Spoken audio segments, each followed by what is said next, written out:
कि पाकिस्तानी कौम और सिंध की कौम जो है ना पूरा अमन है। इन्होंने ये जो भी किया वो गलत किया, इसकी मजम्मत करते हैं।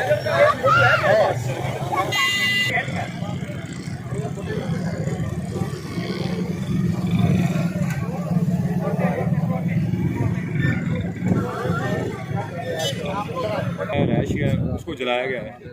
क्या कहेंगे, सिंध में पुलिस भी अपनी है, वजारत आला भी अपनी है। रहीम, जैसे आपको पता है कल ज़ियाउल हुसैन लंजार होम मिनिस्टर भी है हमारा और हमारा डिविजनल प्रेसिडेंट भी है ना, तो वहाँ पे उनके घर पे जो है ना हमला किया है। शरपसंद लोग हैं जो उन्होंने एहतजाज करना है तो जाके रोड पे एहतजाज करें।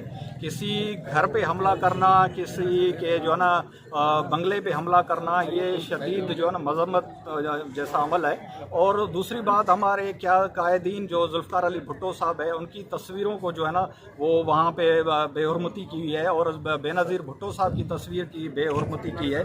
और किसी पे घर के पे बंगले पे हमला करना ये बिल्कुल नाजायज़ है। ये हकीकत में ऐसा नहीं होना चाहिए। उसमें हम ये अभी एहतजाज रिकॉर्ड करा रहे हैं, तो ये बिल्कुल जो है ना ये मजम्मत जैसा। दाखिला के बंगले पे हमला हुआ, उनके ऑफिशियल पसंद था, पुलिस वहाँ तक पहुँची। उन लोग 1-2 दिन में जो है ना अमल आ जाएगा, उसमें तफ्तीश में ज़ाहिर हो जाएंगे कि किसने ये काम किया है।